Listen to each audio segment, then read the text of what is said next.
Hey everybody, Dr. Sandal here with Optima Clinic. Today we are, as usual, breaking the boundaries of mainstream medicine. Today I'm talking shift with my good friend Conner Keyeski, nurse practitioner at Optima Clinic. Today we're going to be jamming about longevity. Yeah, been a hot topic lately. I think a lot of people are getting into it from a uh, podcast Yeah, standpoint. here we are to add to the mix. Yeah, yeah. So yeah, I think it's interesting. We can gather more data now than ever before. Right. So I think you talk a lot about epigenetics Mm-hmm. Mm-hmm. versus genetics and how the difference is, and so I always find that interesting. Yeah.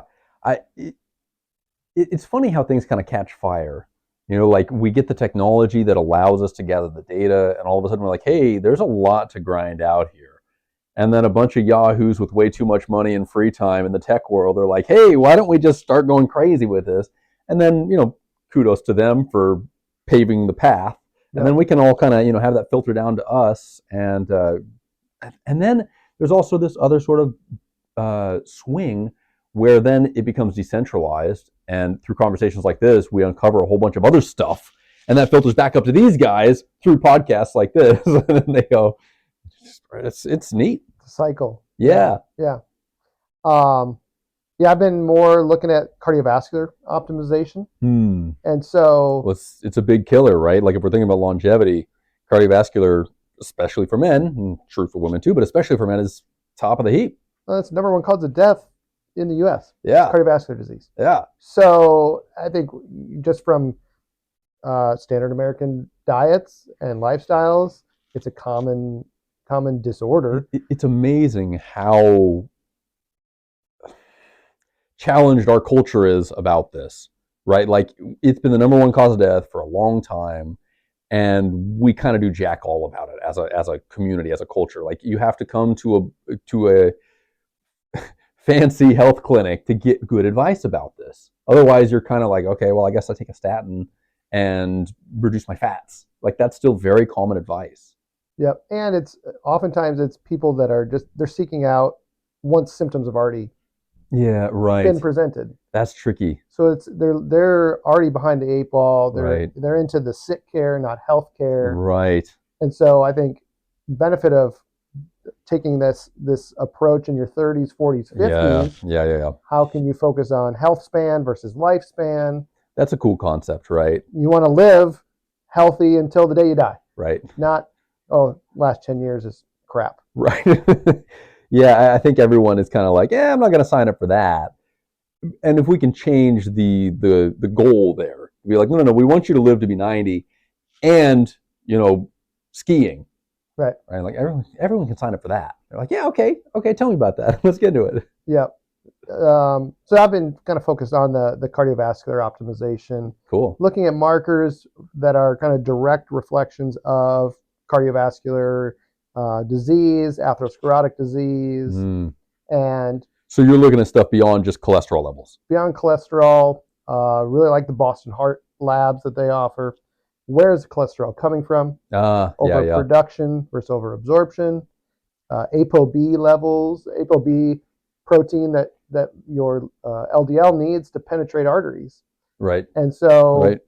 that's a one-to-one correlation to atherosclerotic disease.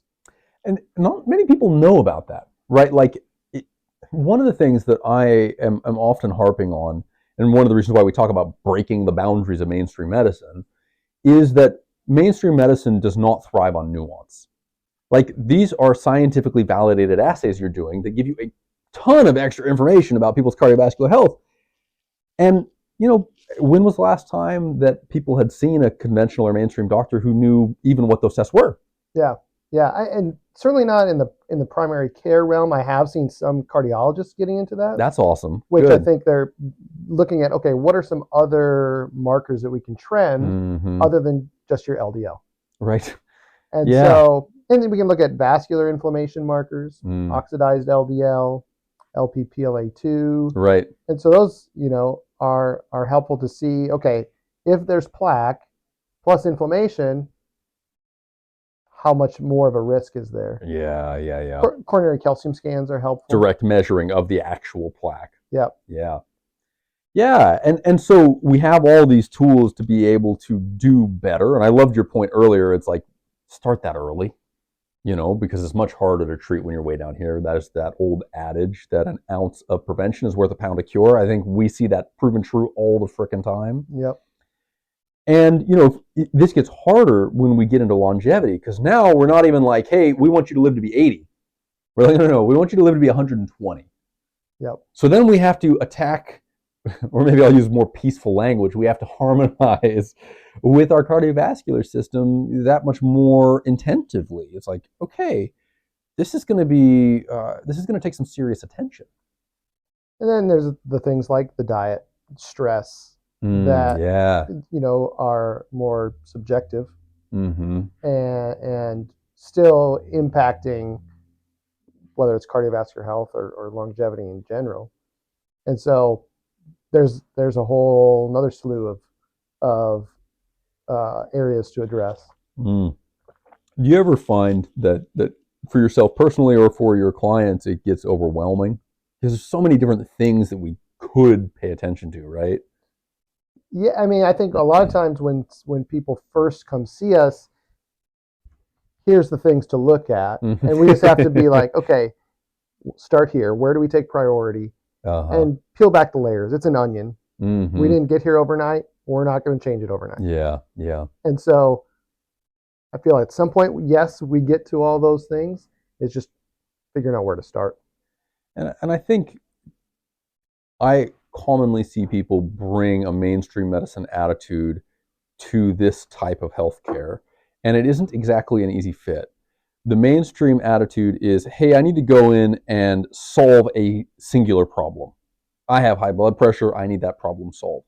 Now, does mainstream medicine necessarily solve that problem is another discussion, but they do a good job of controlling that and helping the individual to the extent they do. But when we start looking at longevity, when we start looking at the whole integrated picture of human health, that isn't a problem to solve, right? There's that saying, uh, life isn't a problem to be solved, it's an experience. And I feel like our approach to healthcare is often along the same lines. It takes place over a long period of time. It's how do we in our life with all of our kids and work and stuff, what's the thing that we do to optimize our health right now? And we keep on having that attention to that, and that evolves over time. And over the course of many years, we get a whole lot of optimization done. But it's almost too much if we have that sort of reductionist mindset of like, okay, I gotta fix this, I gotta fix that, I gotta fix this, and it's like, okay, where are you gonna fit that in? Yeah. I don't know. I'm just kind of musing on that, but it's a challenge because everyone wants to have great health, but it's almost like it's almost like an Indiana Jones scene where it's like on this pedestal with a trap, and they're like, I gotta get the gem, and then by doing that, they create other havoc. It's like, challenging. I think when someone comes in with a specific symptom or diagnosis and that's their focus, Mm-hmm. yes, it's addressing that, but what's more the underlying cause? Yeah. And how much of Yeah. peripheral benefit do we get just from targeting that? That's a really cool point, right? Because if we find the underlying cause of something, it has all of these awesome peripheral benefits that are, again, getting to that whole big thing. So it's in one sense maybe not as hard as we might think it is. I think it's just when someone comes in on 10 different pharmaceuticals, Mm-hmm. a number of diagnoses, Mm-hmm. and they're like, oh, I want to attack this, this, this, and this. Mm-hmm. Well, we might not have to each individual. Right. There might be something that's the bigger picture. Well, that's just working smarter, not harder, right? Trying. I think in the West and mainstream, the approach is this sort of really trying to just drill into one thing and just beat it to death, and it just drives people nuts because a lot of times, let's say we're trying to solve high blood pressure, it's like, sure, that's important, but it also is part of the whole picture. And if we also have some fun treating some other elements that are limitations, a lot of times those have those splash on effects of synergizing with what we're doing for the blood pressure. So I love your point there. It's like, we can't think about these things linearly. If we do that, we aren't going to be servicing our health. We're just going to be managing illness. Right. It's almost like a deeper philosophical rot, Yep. right? It's like, Yep. yeah, fascinating. And kind of being stuck in the specialist zone. Right, yeah. I see a cardiologist for my heart. I'm seeing GI for my gut stuff. And we're looking at, well, how does that all connect? Right. How can we connect the dots? And that's kind of more integrative or functional medicine in general, but that's a big player with longevity. Right. Because it's all interconnected. Right. And then, it's nice that we have tools to use to target, mitochondrial support. Right. Yeah. And getting into the weeds. okay, how do we attack this? How do we look to improve and be more preventative or proactive? Yeah. So like NAD, NAD. NAD is fascinating. I mean, if people haven't heard of NAD plus, it is definitely worth looking into. We play with that a lot here at the clinic, both in oral forms and intravenous, and that's wild.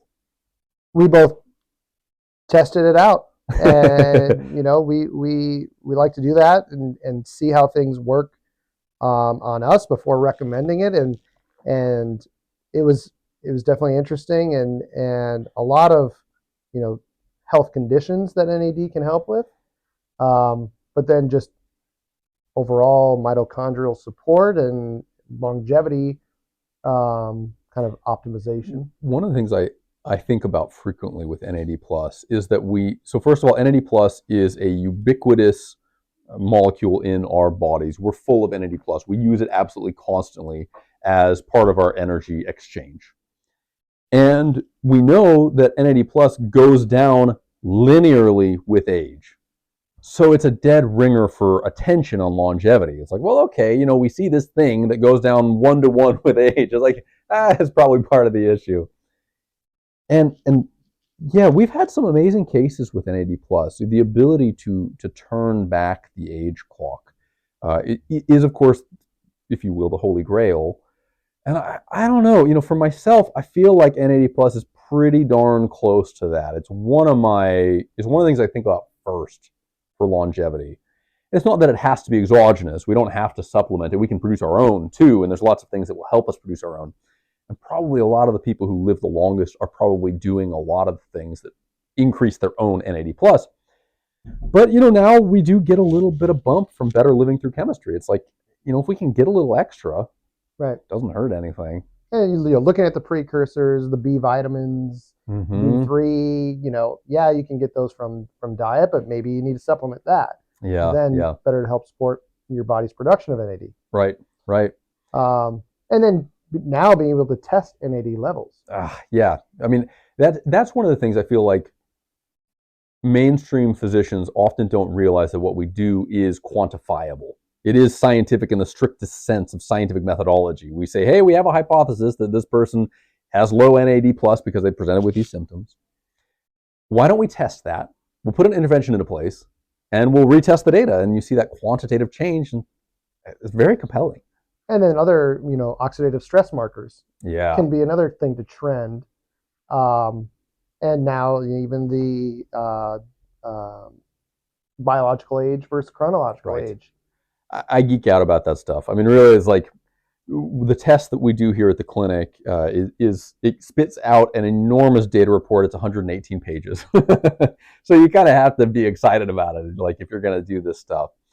But it's amazing to be able to just be scientific about it, to pin it onto the board. And I'll admit, and I tell patients this who are interested as well, there's still quite a few assumptions in the epigenetic age clocks. They say, oh, well, this marker correlates with this particular process, which correlates with age. Well, that's a couple of correlations in a row, so we have to be skeptical. But still, in aggregate, you get that much data with that much correlation, it starts to be very, very suggestive. It's just wild to be able to be in an era where we can be that particular. And then, how does the patient feel? Right. So it's like, oh yeah, here's how the data presents, but then what changes do they notice from a physical and mental health standpoint? Yeah. So it's cool to be able to get some objective data and trend things. Yeah. Yeah. A lot of times we have all sorts of different patients who have different desires for the data. And I find like not infrequently, people are initially very excited about the data because they want to be assured of the process. They want to say, hey, I'm spending time and money on this. I want to make sure that it works. So let's gather the data. We're going to do before and after tests. One of the wild things I think about what we do is that a lot of times we get the initial data, we chart a course, and people feel so damn good afterwards. They're like, I don't really need to check the data. And it's like, from a scientific standpoint, we'd like to see that. But also, if they're feeling fantastic, we can fairly reliably guess that we've had a nice uptrend in the data. Yeah, yeah. Yeah, scientific studies are challenging. I think if we could aggregate all that data, we could tell some really fascinating stories. But what's, I don't know, at least for myself, and it's probably true for yourself as well, what's most important is our patients get great freaking outcomes. And yeah, data is kind of secondary to that at the end of the day, I guess. I'd love to have more of it, but also it's not the most important thing. Yeah. If a lab looks off, but someone feels great, okay, well, let's keep pushing the feeling great, right, and just overall success in that department. I remember in residency, and maybe my residency was a little bit atypical because I did a residency in combined integrative medicine and family medicine. But I remember one of my mentors really hammering home the point that you don't really want to treat the numbers. Right. Fundamentally, the subjective experience of the individual is what's going to tell you more about their health and their longevity than the numbers. But of course, the more of that we can get, the happier we are as scientists. And we're like, okay, and yes, we can validate that beyond a subjective, hey, doc, I feel great. Yep. Yeah. Trying to take out variables. Yeah. Yeah. I think as we progress in longevity science, we're going to start to understand that a reductionist philosophy becomes increasingly challenged. Like you were saying, it's so integrated, it's so many pieces together that form something so magically complex as a human lifespan. I mean, imagine trying to reduce that into a bunch of data points, right? Like, Right. dang. And it doesn't hurt to try and do that, but I think the more we do that, the more we're going to find that this is an irreducible problem. Increasingly, we're going to be like, okay, yeah, this data is useful, but probably people will lean more on the subjective experience as well. I mean, that's going to have to be a critical, if you will, data point. Yep. Because that tells us the most about that person's biology. And the science is always changing, and so that's like keeping up with some of that, and what other new tools become available. Right. I think is always going to be evolving. Yeah. Well, and we've had such a cool evolution, like even in the past 6 to 12 months, we have access to diagnostics and therapeutics that used to just cost millions of dollars. And it's like, hey, there's competition and prices getting driven down, and we can get these to consumers. And it's still somewhat expensive, but it's nothing compared to where it was. We can do a full suite of longevity testing for like $750. It's not nothing, but used to cost $2 million. Yeah. So it's pretty amazing. So it should just get cooler and cooler. Yeah. And good to have competition and have people thinking about new ideas. Yeah.